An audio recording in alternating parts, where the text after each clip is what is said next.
अस्सलामुअलैकुम beautiful beings, कैसे हो आप लोग? रमज़ानुल मुबारक के बाद मेरा पहला व्लॉग है। आज सैटरडे है और सुबह-सुबह अम्मी मुझे बोल रहे थे कि तू व्लॉग्स बनाना स्टार्ट कर। सो मैंने बोली व्लॉग्स देखेगा कौन? तो उन्होंने बोले देखने वाले देखेंगे।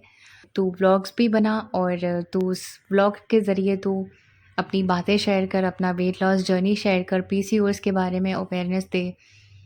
तो मैंने सोचा ट्राई करके देखते हैं। तो ये हमारा मॉर्निंग रूटीन चल रहा था। आज का बहुत बिज़ी दिन है, आज हमें कुछ चीज़ें लेने बाहर भी जाना है, तो मैं सोची मैं अम्मी को भी ले लूँ साथ में। अम्मी मेरी सोशली इनएक्टिव है, जैसे वो कभी शॉपिंग वग़ैरह करने नहीं गए, कभी नहीं। अब्बा के साथ जाती थी मैं हमेशा, अम्मी के साथ तो कभी नहीं गई। तो अभी अम्मी के साथ बाहर निकलना, ये करना है मुझे। अम्मी को बाहर लेके जाना, शॉपिंग पे और मॉल्स में और रेस्टोरेंट में। रमज़ान के 1 दिन पहले उनकी नोज़ पीस ख़राब हो गई थी, तो हम नोज़ पीस लेने के लिए गए, तो वहाँ पे हमें भूख लग रही थी, तो हम एक फूड सेंटर में गए, तो वो बैठ के खाना नहीं खा पा रहे थे बराबर, क्योंकि वो थोड़ा ऑकवर्ड फ़ील कर रहे थे। तो जैसे मैं भी ना इंट्रोवर्ट भी हूँ मैं और I am a very shy person. मुझे ये कंफर्ट ज़ोन से थोड़ा-सा बाहर निकलने में टाइम अभी भी मैं पूरी तरह से बाहर नहीं निकली हूँ, बट मुझे टाइम लगा है इस चीज़ से बाहर आने में, थोड़ा-थोड़ा अपने कंफर्ट ज़ोन से बाहर आने में। तो वही चीज़ मैं अम्मी के साथ भी करूँगी कि थोड़ा-थोड़ा उनको भी उनके कंफर्ट ज़ोन से बाहर निकाल के घूमेंगे हम। ये नाश्ता बन रहा है, चीला बनाए थे अम्मी ने। इसके बाद हमने नाश्ता किया है और नाश्ता करने के बाद फिर पानी आता है। पानी का प्रॉब्लम चल रहा है पिछले 8-10 दिन से, यानी रमज़ान के 25वें 26वें रोज़े से पानी का प्रॉब्लम चल रहा है। पानी बराबर नहीं आ रहा है हमारे एरिया में। 24 घंटे में 1 बार आता है, जिसके लिए अलग-अलग 2-3 ड्रम भर के रखे हैं। तो अगर बर्तन कपड़े धोने हों तो वही ड्रम से लेके धोना रहता है। नल पे पानी आ रहा है, लेकिन वो टाँकी छोटी है, तो फिर अब्बा को मेरे किडनी का प्रॉब्लम है, तो वो बार-बार बाथरूम जाते हैं, तो उसके लिए टाँकी खाली हो जाती है। तो हम टाँकी का पानी बाथरूम के लिए रखते हैं और घर का जो काम है उसके लिए अलग से ड्रम में से निकाल के धोती हूँ। तो यहाँ पर मैं बर्तन धो रही हूँ पूरे।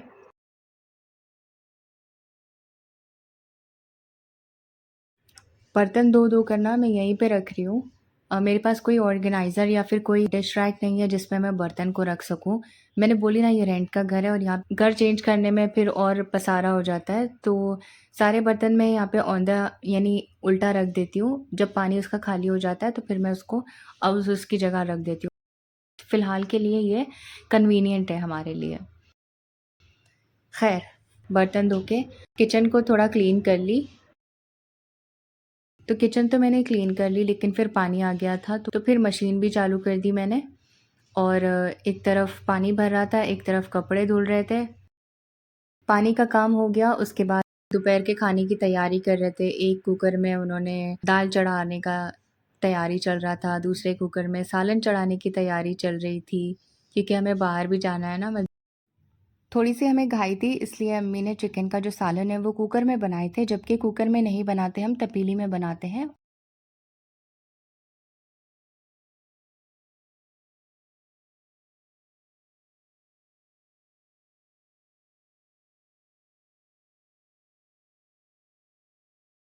एक तरफ दाल को तड़का लगाने रखे और दूसरी तरफ जो है करेला उबालते हैं। अम्मी ना करेले को बारीक काटने के बाद उसको उबालते हैं, फिर उसको फ्राई करते हैं, फिर उसमें मसाला लगा के तड़का मारते हैं। बहुत अच्छा बनता है, बहुत टेस्टी बनता है। उसमें कड़वाहट भी होती है करेले की और टेस्टी भी बनता है। यहाँ पे सालन को भी ट्रांसफ़र कर दिए, यानी कोई भी गैस को ना वेस्ट नहीं होने दे रहे थे, बस फटाफट काम करना था। बड़ी ज़ोरों-शोरों में काम चल रहा था हमारा। एक तरफ अम्मी ने फिर चावल चढ़ाने रख दिए और पीछे ना मैं घर का काम कर रही थी, जैसे झाड़ू मारना, सफाई करना, ये सब करके निकले, तो वापस आके घर क्लीन रहता है ना। मेरे ना बैकग्राउंड में बहुत आवाज़ आ रही होगी, मेरे घर के सामने ना रेलवे यार्ड है। यहाँ पर बार-बार हर 2 मिनट में ट्रेन आती है, तो प्लीज़ डोंट माइंड। खैर, हम दोनों माँ-बेटी की सवारी निकल पड़ी, खाना-वाना बनाकर, सारा काम करके। हम चले अपने डेस्टिनेशन की तरफ। हमारे यहाँ पर ना शेयरिंग का ऑटो ज़्यादा चलता है। डायरेक्ट ऑटो के लिए एक तो उनके चार्ज ज़्यादा रहते हैं और दूसरा ये लोग जल्दी मानते नहीं हैं। खैर, हमने शेयरिंग की ऑटो ले ली और हमारी सवारी निकल पड़ी अब। तो हमें घर के लिए कुछ ऑर्गेनाइज़र्स, क्रॉकरीज़ और थोड़ा ग्रोसरी करना था। ऑर्गेनाइज़र इसलिए क्योंकि कोई भी चीज़ रखने के लिए बराबर जगह नहीं है उसकी, तो वो ऐसे ही बीच में पड़ा रहता है। सबसे पहले हम गए स्टार बाज़ार, हमने थोड़ी-सी ग्रोसरीज़ कर ली और उसके बाद हमें वो नहीं मिला जो हमें चाहिए था, तो हम वापस यहाँ से निकल गए। फिर हम मिस्टर डीआईवाई गए। स्टार बाज़ार और मिस्टर डीआईवाई दोनों बाजू-बाजू में ही है, तो यहाँ पर थोड़ा-सा एक्सप्लोर कर रहे थे हम। ऑर्गेनाइज़र्स तो यहाँ पर हमें नहीं मिले, जो हमें चाहिए था। बहुत थे, बट जो हमें चाहिए था वो नहीं मिले। मेरी तो नज़र ना ये मग्स के सेक्शन में ही आके मैं अटक जाती हूँ। मुझे इतना तो पता चल गया कि जितना मुझे मज़ा ये मग और कप में चाय कॉफ़ी पीने से नहीं आता, उतना ज़्यादा तो मुझे इसको कलेक्ट करने में आता है। ये कलेक्ट कर कर के फिर क्या होता है ना, एक साथ होर्डिंग हो जाती है और फिर वो फिर डिक्लटर करने के टाइम पे उसको निकालना पड़ता है। खैर मैंने फिर भी एक मग ले ली थी यहाँ से।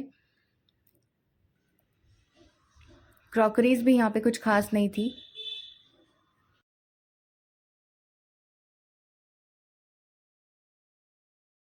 और थोड़ा-सा हम और एक्सप्लोर कर रहे थे। हमारा जो कार्ट था वो खाली रह गया था क्योंकि कुछ मिला ही नहीं हमें जो हमें चाहिए था। और हाँ, यहाँ से हमने कुछ प्लेट्स भी लिए थे। यहाँ से हम निकले, हम डीमार्ट गए और डीमार्ट में भी हमने एक्सप्लोर किया बट हमें कुछ भी नहीं मिला। तो थोड़े से क्रॉकरीज़ और ग्रोसरीज़ के साथ हम घर लौटे वापस। और इतनी शदीद भूख लग रही थी ना, 1 बजे हमारा खाने का टाइम होता है, लेकिन हमें घर पहुँचते-पहुँचते 2 बज गए थे। फिर हम घर वापस आए, अम्मी ने फटाफट रोटी डाले, मैंने दस्तर लगा दी, सारा खाना दस्तर पे रख दी।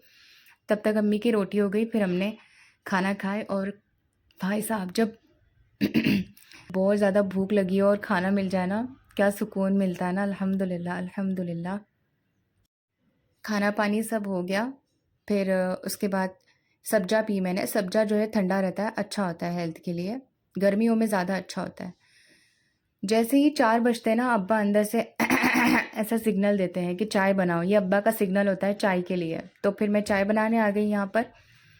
और इतनी लू मार रही थी ना बाहर 4 बजे के टाइम पे भी, अल्लाह रहम करे, बहुत लू मार रही थी।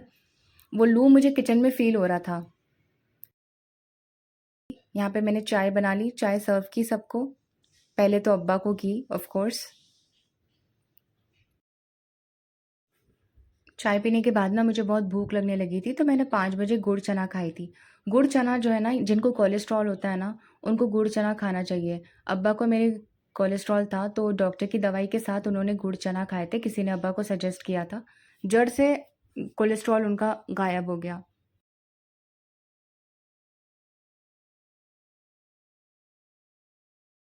सुबह के टाइम पे ना अल्लाह ने बरकत रखी है। और शाम में ना बहुत सुकून मिलता है। शाम को मैं नेचर में ज़रूर खड़ी रहती हूँ। मेरे घर की खिड़की से अच्छा खासा नेचर दिखता है मुझे। एक तो आसपास बहुत झाड़ है, दूसरा सामने पहाड़, जो सर्दी हो, गर्मी हो, बरसात हो, पहाड़ अपनी जगह पे खड़ा है, चट्टान बन के। ये स्ट्रेंथ का सिग्नल देता है, ये स्ट्रेंथ है। मेरा ऑब्सेशन है आसमान को देखना। आप लोगों का है, आप लोग मुझे बताना ज़रूर, आप लोग को क्या क्या ऑब्सेशन है? किस चीज़ में देखकर आपको सुकून मिलता है? देखो, नमाज़, कुरान, ज़िक्र व अस्कार, इसका कोई, इसमें जो सुकून है ना वो किसी में नहीं है, ठीक है? इसके अलावा जब आप नेचर में आते हो ना, नेचर आपको जिस तरह से हील करता है ना, यहाँ पर आने के बाद हम लोगों ने नेचर को ऑब्ज़र्व किया, नेचर से करीब हुए हम लोग। इंशाल्लाह आगे जाके हमारा खुद का घर अगर हम लेंगे ना, तो वो नेचर के ही बीच में लेंगे। आज बहुत सारे लोग हैं जो नेचर के बीच में रहते हैं, बट उनको टाइम ही नहीं है कि उस नेचर को ऑब्ज़र्व करें। वो नेचर को ऑब्ज़र्व करना भी नेकी है। टाइम क्यों नहीं है? क्योंकि हम स्क्रॉल इतना कर रहे होते हैं कि हमें पता ही नहीं होता कब सुबह हो गई, कब शाम हो गया। खैर थोड़ा पका दी मैंने यहाँ पे, आगे बढ़ते हैं। रात के किचन की ड्यूटी मेरी होती है, मुझे सिर्फ़ रोटी बनाना होता है। यहाँ पर मेरा दिन ख़त्म होता है। देखो, मैंने अपनी तरफ से छोटी-सी कोशिश की, एक छोटा-सा व्लॉग बनाने की। मुझे पता है बहुत सारी मिस्टेक्स हैं और मैंने बहुत सारी बातों को रिपीट की हूँ और वॉइस ओवर में भी मिस्टेक है। मुझे आप लोगों के सपोर्ट की ज़रूरत तो है ही, साथ में मुझे आप फ़ीडबैक भी दें कि मैं क्या किस टाइप की वीडियोस बनाऊं। मुझे पता है मेरा जो बैकग्राउंड है, मेरा घर है, वो इतना एस्थेटिक नहीं है। आज की तारीख में एस्थेटिक बहुत चलता है, बट खैर जैसा भी था मैंने कोशिश की। ये भी मेरे लिए मेरे कंफर्ट जोन से बाहर था, बट मैंने ट्राई की। और इम्प्रूवमेंट लाऊंगी अपनी वीडियोज़ में और आप लोग मुझे कमेंट में बताओ कैसा लगा, और अगर अच्छा लगा तो don't forget to like share subscribe to my channel. बहुत जल्दी मिलते हैं वापस इंशाल्लाह ताला। Take care of yourself. Bye bye.